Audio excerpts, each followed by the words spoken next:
Ayum sida ba mapuwi ko nga. Sida ba mapuwi na yay pare. Kanang ligay.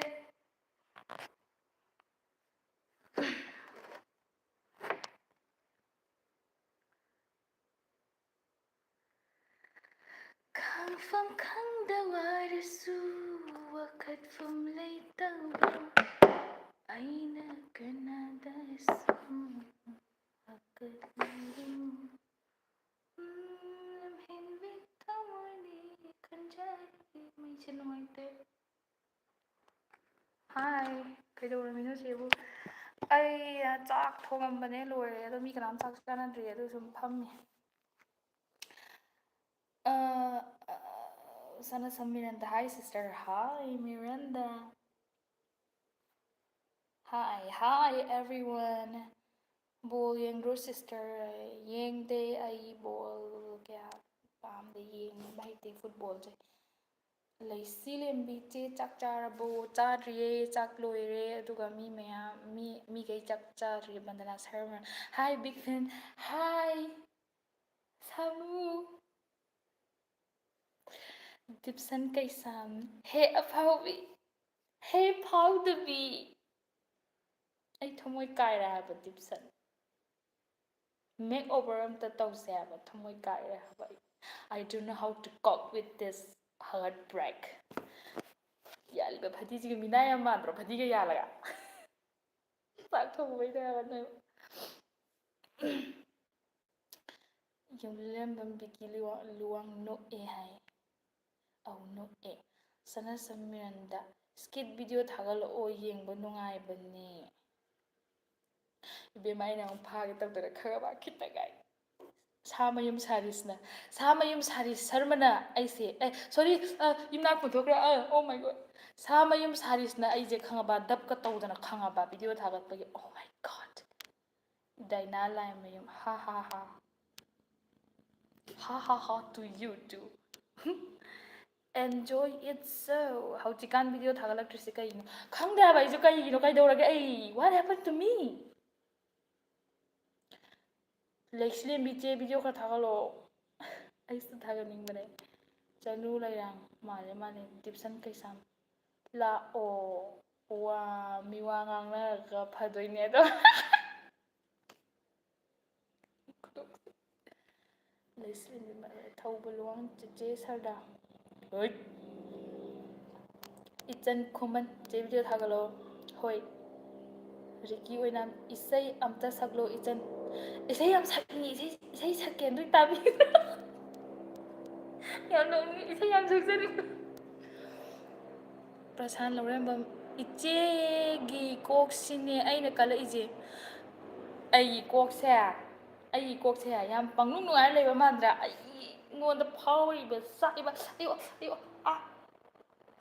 saira ngangdo kaino last ki yado hawri haba adu nare aya.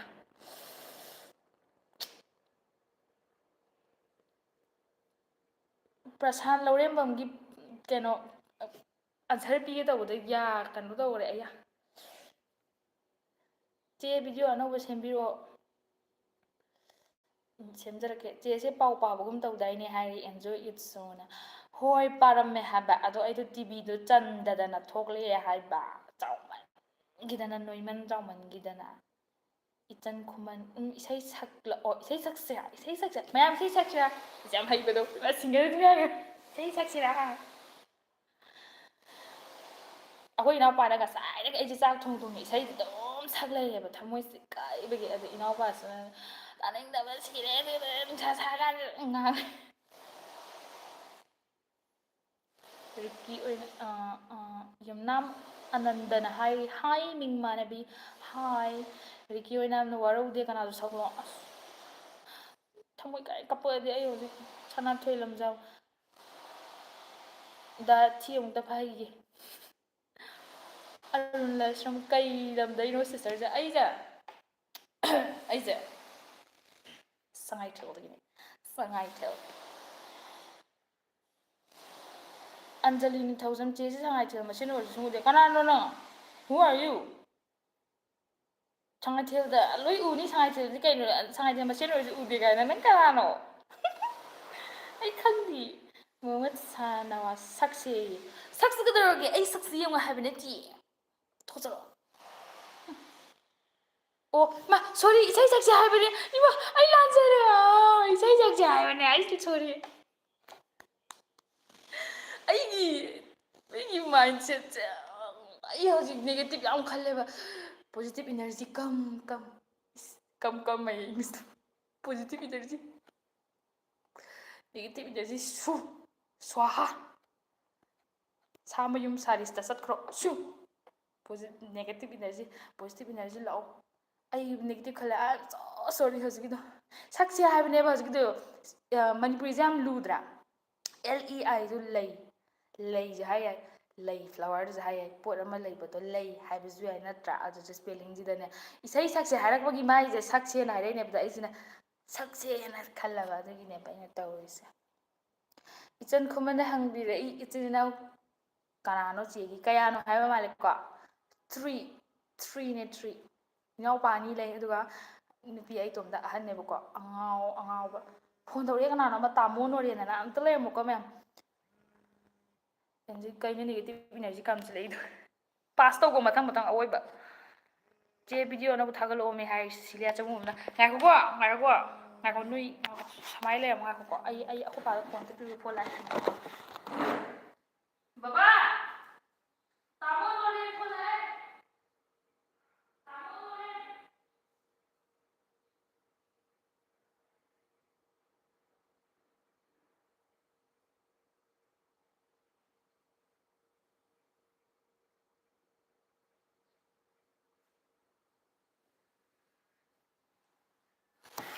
ꯃꯥ ꯀꯩꯅꯣꯃꯦ ꯃꯤꯅ live ꯊꯥꯏꯉꯩꯁꯤꯗ ꯇꯥꯃꯣ ꯅꯣꯔꯦꯟꯁꯦ phone ꯇꯧꯁꯜꯂꯛꯏꯁꯤꯕꯣ ꯑꯩꯈꯣꯏ ꯄꯥꯏ ꯐꯣꯟꯅꯦꯕ ꯇꯥꯃꯣ ꯅꯣꯔꯦꯟ ꯑꯅ ꯅꯨꯄꯥ ꯑꯃ ꯉꯁꯥꯏ ꯐꯣꯟ ꯇꯧꯔꯛꯏꯕ ꯇꯧꯔꯤꯁꯦ ꯀꯛꯊꯠꯀꯦꯀꯣ ꯑꯥꯏ ꯑꯦꯝ ꯁꯣꯔꯤ ꯗꯥ ꯅꯣꯔꯦꯟ ꯀꯅꯥꯅꯣꯁꯨ ꯈꯪꯗꯦ ꯗꯥ ꯅꯣꯔꯦꯟ ꯑꯩ ꯏꯁꯩ ꯁꯛꯁꯦ ꯃꯌꯥꯝ ꯆꯥꯛ ꯆꯥꯅꯔꯕꯣ ꯍꯪꯉꯤ ꯈꯨꯝꯕꯤꯌꯣ ꯃꯤ ꯑꯣꯡꯂꯤ 93 ꯃꯤ ꯌꯥꯝ ꯂꯥꯛꯑꯣ ꯏꯁꯩ ꯁꯛꯁꯦ ꯍꯥꯏꯕ ꯆꯦꯁꯦ ꯑꯩꯗꯤ ꯌꯥꯝ ꯅꯨꯡꯁꯤꯌꯦ ꯇꯧꯊꯣꯔꯛꯄꯁꯨ ꯄꯛꯑꯦ ꯍꯥꯏꯌꯦ ꯋꯥꯡ ꯁꯩꯅꯥꯁꯅ ꯅꯪꯅ ꯅꯨꯡꯁꯤꯕꯒꯤꯅꯦ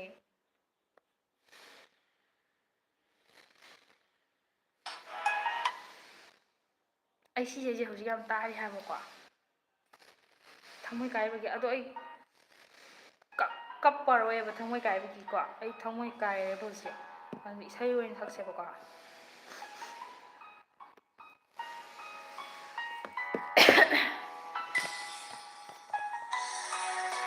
ꯆꯥꯛ ꯆꯥꯔꯦ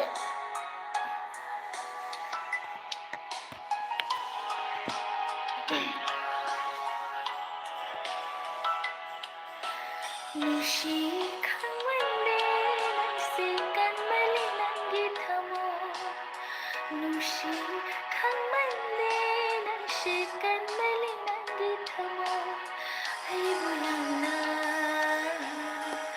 ꯋꯥꯍꯜꯂꯤ ꯑꯩꯕꯨ ꯌꯥꯝꯅ ꯇꯠꯇꯅ ꯋꯥꯍꯜꯂꯤ ꯍꯧꯈ꯭ꯔꯕ ꯊꯧꯗꯣꯛꯁꯤꯡ ꯅꯤꯡꯁꯤꯡꯂꯒ ꯅꯨꯡꯁꯤꯜꯂꯛꯂꯤ ꯑꯩꯒꯤ ꯂꯝꯕꯤ ꯅꯨꯡꯁꯤꯜꯂꯛꯂꯤ ꯑꯩꯒꯤ ꯂꯝꯕꯤ ꯃꯛꯁꯤꯜꯂꯛꯄꯕꯨ ꯑꯁ ꯌꯥꯝ ꯍꯔꯥꯎꯅ ꯁꯛꯄ꯭ꯔꯥꯕ ꯄꯛꯇ꯭ꯔꯁꯨ ꯁꯨꯝ ꯇꯥꯁꯤꯀꯣ ꯃꯌꯥꯝ ꯕꯣꯔꯤꯡ ꯆꯨꯏꯕ ꯅꯠꯇ꯭ꯔꯥ ꯅꯨꯡꯁꯥꯕꯨꯗꯤ ꯁꯥꯏ ꯑꯥꯏ ꯑꯦꯝ ꯁꯣꯔꯤ ꯌꯥꯝ ꯍꯩꯕꯗꯣ ꯐꯗꯤꯁꯤꯒ ꯃꯤꯅꯥ ꯌꯥꯝ ꯃꯥꯜꯂꯦ ꯂꯥꯏꯟꯁꯦ ꯅꯨꯡꯉꯥꯏꯇꯕꯅ ꯍꯥꯏꯕ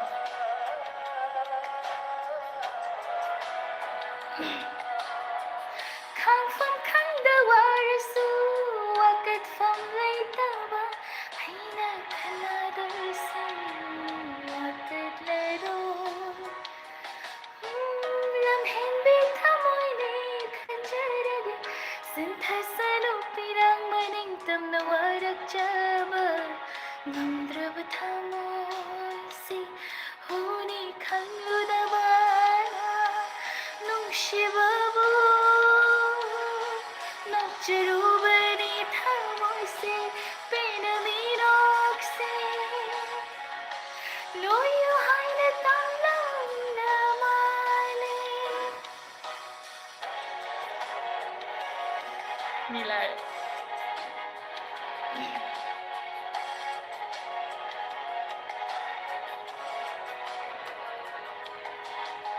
ꯑꯩ ꯉꯁꯥꯏꯗꯤ ꯌꯥꯝ ꯐꯖꯅ ꯁꯛꯄꯅꯦ ꯍꯥꯏꯕ ꯑꯗꯨ ꯂꯥꯏꯞ ꯊꯥꯀꯥꯟꯗ ꯌꯥꯝ ꯊꯤꯅꯗꯤ ꯑꯩꯁꯦ ꯀꯩꯒꯤꯅꯣ ꯑꯩ ꯉꯁꯥꯏ ꯌꯥꯝ ꯄꯣꯁ ꯇꯥꯅ ꯁꯛꯄꯅꯦ ꯍꯥꯏꯕ ꯇꯣꯝ ꯁꯥꯏꯀꯥꯟꯗ ꯉꯥꯏꯈꯣ ꯁꯤꯁꯦ ꯆꯨꯝꯅ ꯊꯥꯡꯂꯨꯕ ꯈꯣꯡꯊꯥꯡꯁꯦ ꯑꯣꯏꯔꯦ ꯉꯁꯤꯗꯤ ꯇꯤꯟꯈꯪꯒꯤ ꯂꯝꯕꯤ ꯆꯨꯝꯅ ꯊꯥꯡꯂꯨꯕ ꯈꯣꯡꯊꯥꯡꯁꯦ ꯑꯣꯏꯔꯦ ꯉꯁꯤꯗꯤ ꯇꯤꯟꯈꯪꯒꯤ ꯂꯝꯕꯤ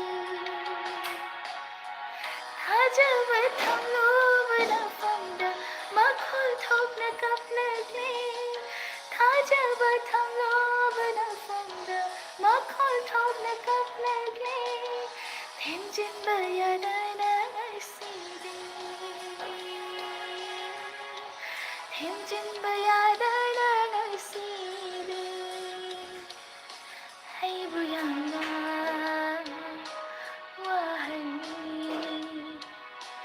ꯑꯩꯕꯨ ꯌꯥꯝꯅ ꯇꯠꯇꯅ ꯋꯥꯍꯜꯂꯤ ꯍꯧꯈ꯭ꯔꯕ ꯊꯧꯗꯣꯛꯁꯤꯡ ꯅꯤꯡꯁꯤꯡꯂꯒ ꯃꯝꯁꯤꯜꯂꯛꯂꯤ ꯑꯩꯒꯤ ꯂꯝꯕꯤ ꯃꯤꯅ ꯏꯁꯩ ꯁꯛꯏꯉꯩꯗ ꯑꯩ ꯏꯅꯥꯎꯄꯥꯁꯤ ꯆꯪꯉꯒꯅꯦ ꯆꯤꯆꯦ ꯆꯥ ꯂꯣꯜꯂꯣ ꯃꯤ ꯂꯥꯛꯏ ꯑꯩꯒꯤ ꯂꯥꯏꯕꯛꯁꯦ ꯆꯥꯗ ꯂꯣꯜꯂꯒ ꯁꯤꯗꯧꯔꯕꯅꯦ ꯑꯩꯁꯦ ꯅꯣꯡꯉꯥꯜꯂꯤ ꯆꯥ ꯂꯣꯜꯂꯤ ꯅꯨꯃꯤꯠ ꯇꯥꯔꯦ ꯆꯥ ꯂꯣꯜꯂꯦ ꯑꯩ ꯆꯥ ꯂꯣꯟꯒꯦ ꯃꯌꯥꯝ ꯆꯥ ꯊꯛꯁꯤ ꯌꯥꯔꯦ ꯑꯩ ꯂꯣꯜꯂꯒꯦ ꯆꯠ ꯂꯥꯏꯞ ꯊꯥꯏ ꯍꯥꯏꯕ ꯃꯤꯅ ꯏꯁꯩ ꯁꯛꯏꯉꯩꯗ ꯑꯩ ꯉꯁꯥꯏ ꯏꯇꯣꯝꯗ ꯁꯛꯏꯉꯩꯗ ꯌꯥꯝ ꯐꯖꯅ ꯁꯛꯄꯅꯦ ꯍꯥꯏꯕ ꯑꯩ ꯂꯣꯜꯂꯒꯦ ꯆꯠꯂꯣ ꯁꯤꯡꯕꯗꯣ ꯇꯞ ꯍꯥꯏꯖꯤꯜꯂꯦ ꯑꯁ ꯃꯤ ꯀꯌꯥꯒꯤꯅꯣ ꯍꯥꯠꯇꯣꯛꯑꯣ ꯌꯥꯔꯦ ꯑꯩ ꯂꯣꯜꯂꯒꯦ ꯆꯠꯂꯣ ꯍꯥꯏꯕ ꯆꯥꯍꯥꯎ ꯆꯥ ꯂꯣꯜꯂꯣ ꯍꯥꯏꯕ ꯀꯥꯏ ꯊꯝꯃꯦ ꯌꯦꯡꯉꯣ ꯆꯥꯍꯥꯎ ꯆꯥ ꯅꯍꯥꯟ ꯆꯥꯍꯥꯎ ꯈꯔꯗꯤ ꯂꯩꯔꯤꯕ ꯑꯩꯁꯦ ꯉꯁꯥꯏ ꯆꯥꯛ ꯊꯣꯡꯉꯤꯉꯩꯗ ꯏꯁꯩꯁꯦ ꯁꯛꯑꯦꯕ ꯍꯥꯏꯕ ꯍꯧꯖꯤꯛꯇꯣ ꯀꯩꯅꯣ ꯊꯤꯕꯣꯠ ꯃꯥꯜꯂꯦ ꯆꯥ ꯂꯣꯜꯂꯒꯦ ꯍꯧꯖꯤꯛ ꯑꯩꯈꯣꯏ ꯃꯥꯁꯦ ꯑꯩꯈꯣꯏꯒꯤ ꯌꯨꯝꯁꯦꯀꯣ ꯃꯤ ꯑꯗꯨꯝ ꯂꯥꯛꯑꯦꯕ ꯑꯩꯈꯣꯏ ꯃꯥ ꯈꯪꯅꯕ ꯑꯗꯩ ꯑꯩꯈꯣꯏ ꯕꯥ ꯈꯪꯅꯕ ꯄꯨꯂꯤꯁ ꯀꯩꯀꯥ ꯈꯨꯠꯂꯥꯏ ꯑꯔꯥꯝꯕ ꯀꯩꯀꯥꯁꯨ ꯑꯗꯨꯝ ꯂꯥꯛꯑꯦꯕ ꯄꯥꯝꯖꯔꯦ ꯉꯥꯎꯖꯔꯦ ꯏꯁꯩ ꯑꯁꯤꯒꯤꯗꯃꯛꯇ ꯁꯤꯅ ꯀꯣꯟꯅꯗ꯭ꯔꯥ ꯅꯪ ꯊꯥꯡꯒꯠꯂꯝꯃꯤꯁꯦ ꯃꯤ ꯑꯅꯤ ꯈꯛꯇꯅꯦ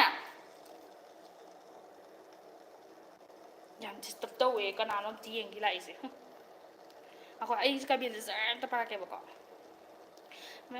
ꯆꯦꯁꯦ ꯑꯩꯗꯤ ꯁꯤ ꯂꯩꯔꯦꯀꯣ ꯆꯦ ꯑꯅꯟꯗꯤ ꯆꯦ ꯊꯃꯣꯏ ꯀꯥꯏꯔꯤꯁꯦ ꯅꯨꯄꯥ ꯀꯥꯏꯅꯈ꯭ꯔꯕꯣ ꯅꯨꯄꯥ ꯂꯩꯇꯦ ꯑꯩꯁꯨ ꯁꯤꯠꯇ꯭ꯔꯕꯅꯦ ꯐꯒꯤꯗꯧꯕꯅꯦ ꯑꯩ now I'm in a very complicated relationship situationshipꯇ ꯂꯩꯌꯦꯕꯀꯣ ꯏꯁꯩ ꯌꯥꯝ ꯐꯖꯩ ꯊꯦꯡꯀ꯭ꯌꯨ ꯑꯩ ꯏꯁꯩ ꯌꯥꯝ ꯁꯛꯆꯅꯤꯡꯉꯦꯕ ꯑꯗꯨꯗꯨꯒꯅꯦ ꯉꯁꯥꯏ ꯑꯩꯗ ꯁꯛꯄ ꯏꯁꯩꯗꯣ ꯆꯥꯛ ꯊꯣꯡꯉꯩꯗ ꯌꯥꯝ ꯐꯖꯅ ꯁꯛꯑꯦ ꯍꯥꯏꯕ ꯈꯪꯉꯕ ꯂꯣꯏ ꯊꯥꯖꯗꯅ ꯑꯗꯨꯒꯅꯦ ꯍꯧꯖꯤꯛ ꯂꯥꯏꯞ ꯊꯥꯀꯥꯟꯗ ꯌꯥꯝ ꯊꯤꯅ ꯁꯛꯑꯦ ꯍꯥꯏꯕ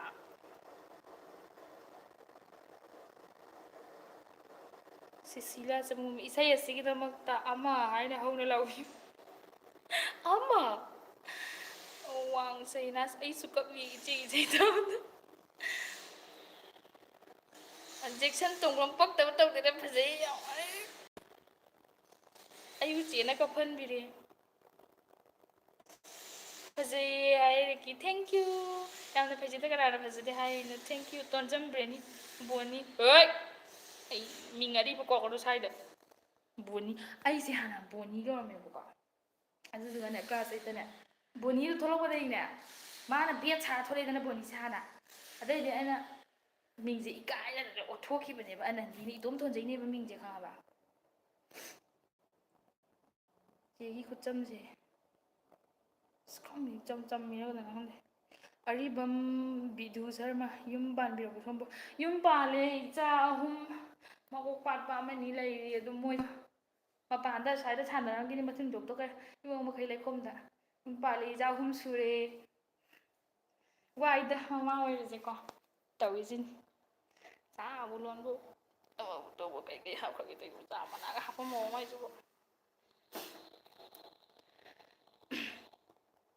Miss Bonnie hai mom. Hi.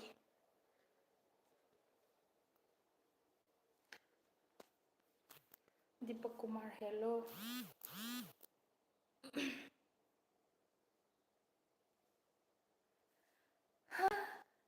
Kanano laise yengse baba kanano laise.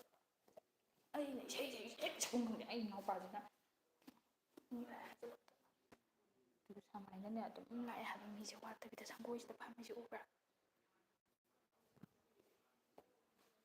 ꯀꯩꯅꯣ ꯑꯩꯈꯣꯏ ꯌꯨꯝꯁꯤꯕꯨ ꯄꯨꯔꯥ ꯀꯩꯅꯣꯒ ꯆꯞ ꯃꯥꯟꯅꯔꯦ ꯍꯥꯏꯕ ꯃꯣꯏꯒꯤ ꯀꯔꯤꯅꯣ ꯀꯦꯐꯦꯔꯣ ꯐ꯭ꯔꯤꯗ ꯆꯥ ꯊꯛꯐꯝꯅꯣ ꯇꯧꯔꯤꯁꯤꯕꯣ ꯇꯥ ꯂꯥꯛꯑꯦꯕ ꯍꯧꯖꯤꯛ ꯌꯣꯜꯂꯤꯕ ꯆꯥꯁꯤꯗꯤꯅꯦ ꯐꯥꯔꯁ ꯔꯥꯎꯟ ꯈꯤꯇꯪ ꯈꯪꯉꯦ ꯁꯤꯗꯤ ꯀꯩꯁꯨ ꯅꯠꯇꯦ ꯁꯤꯗꯒꯤꯗꯤ ꯉꯥꯛ ꯂꯩꯔꯒꯅꯦ ꯃꯔꯥꯡ ꯂꯥꯛꯈꯤꯅꯤ ꯖꯣꯕ ꯀꯥꯔꯠꯀꯤ ꯄꯩꯁꯥ ꯄꯥꯏꯕꯒꯤ ꯑꯗꯒꯤꯗꯤ ꯁꯤꯐꯥꯏ ꯑꯃꯨꯛ ꯂꯥꯛꯈꯤꯅꯤ ꯑꯃꯨꯛ ꯂꯥꯛꯈꯤꯅꯤ ꯃꯊꯪ ꯂꯥꯛꯇꯣꯏꯅꯦ ꯃꯌꯥꯝ ꯉꯥꯏꯈꯣꯀꯣ ꯑꯩ ꯆꯥꯗ ꯀꯩꯅꯣ ꯌꯦꯡꯉꯤ ꯀꯩꯅꯣ ꯃꯆꯨꯒꯨꯝ ꯇꯧꯁꯜꯂꯦ ꯁꯪꯕ꯭ꯔꯣ ꯑꯃꯨꯛ ꯇꯧꯁꯜꯂꯦ ꯑꯝꯇ ꯉꯥꯏꯈꯣ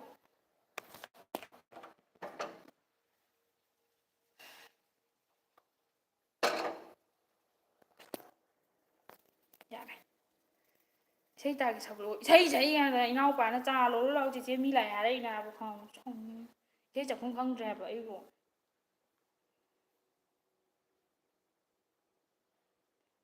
ꯏꯁꯩ ꯇꯥꯒꯦ ꯁꯛꯂꯛꯑꯣ ꯋꯥꯏꯌꯦ ꯏꯁꯩ ꯁꯛꯂꯛꯀꯦ ꯑꯅꯣꯏꯕꯁꯨ ꯊꯃꯣꯏ ꯄꯥꯜꯂꯤ ꯑꯅꯣꯏꯕꯁꯨ ꯊꯃꯣꯏ ꯄꯥꯜꯂꯤ ꯀꯩꯗꯧꯔꯨꯅꯤ ꯊꯃꯣꯏ ꯀꯥꯏꯔꯗꯤ ꯁꯨꯃꯥꯏꯅ ꯂꯥꯏꯞ ꯈꯔ ꯊꯥꯗꯅ ꯏꯁꯩ ꯈꯔ ꯁꯛꯇꯅ ꯑꯗꯨꯝ ꯂꯩꯕ ꯇꯥꯕꯅꯦ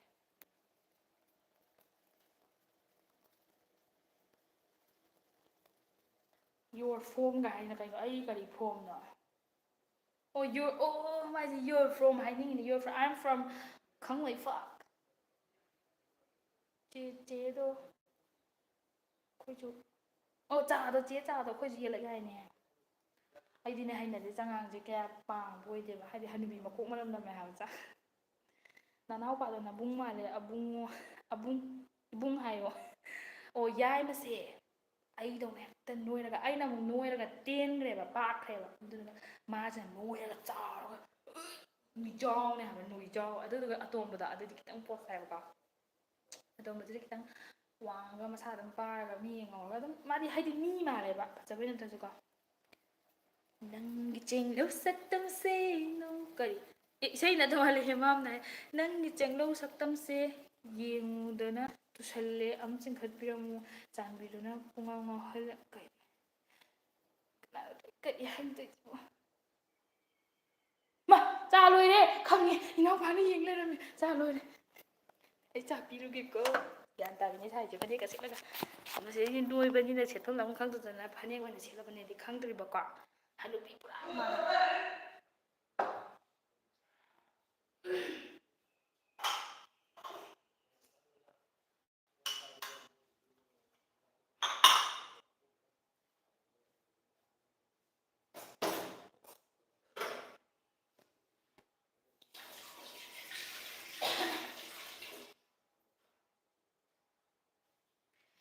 ꯏꯅꯛꯇꯗ ꯂꯩꯌꯨꯀꯣ ꯅꯨꯡꯁꯤꯕ ꯈꯔꯒ ꯆꯪꯁꯤꯜꯂꯨ ꯆꯥꯟꯅꯕ ꯏꯅꯛꯇꯗ ꯂꯩꯌꯨꯀꯣ ꯅꯨꯡꯁꯤꯕ ꯈꯔꯒ ꯆꯪꯁꯤꯜꯂꯨ ꯆꯥꯟꯅꯕ ꯅꯨꯡꯁꯤꯕꯅ ꯏꯅꯛꯇ ꯐꯪꯂꯁꯤ ꯃꯌꯥꯝ ꯑꯩꯗꯣ ꯀꯩꯅꯣ ꯇꯧꯔꯨꯈꯤꯒꯦ ꯆꯥ ꯄꯤꯔꯨꯈꯤꯒꯦ ꯆꯦ ꯑꯗꯨ ꯇꯥꯏꯞ ꯑꯣꯐ ꯊꯝꯃꯣꯏ ꯀꯥꯏꯕꯒꯤ ꯚꯤꯗꯤꯑꯣ ꯁꯦꯝꯃꯛꯀꯦ ꯀꯣ ꯑꯗꯨ ꯃꯌꯥꯝ ꯑꯩ ꯆꯠꯂꯒꯦꯀꯣ ꯃꯌꯥꯝ ꯕꯕꯥꯏ ꯀꯣꯟꯅ ꯊꯦꯡꯅꯔꯁꯤꯀꯣ ꯐꯖꯅ ꯉꯁꯤꯗꯤ ꯃꯤꯅꯥꯏ ꯌꯥꯝ ꯃꯥꯜꯂꯦ ꯑꯗꯣ ꯃꯤꯅꯥꯏ ꯃꯥꯜꯂꯒ ꯊꯦꯡꯅꯔꯁꯤ bye I love you all I will make video very soon and I will show you guys I will make very beautiful video and with social issues related and political issues related and I will upload in the channel very soon okay guys I love you very bye bye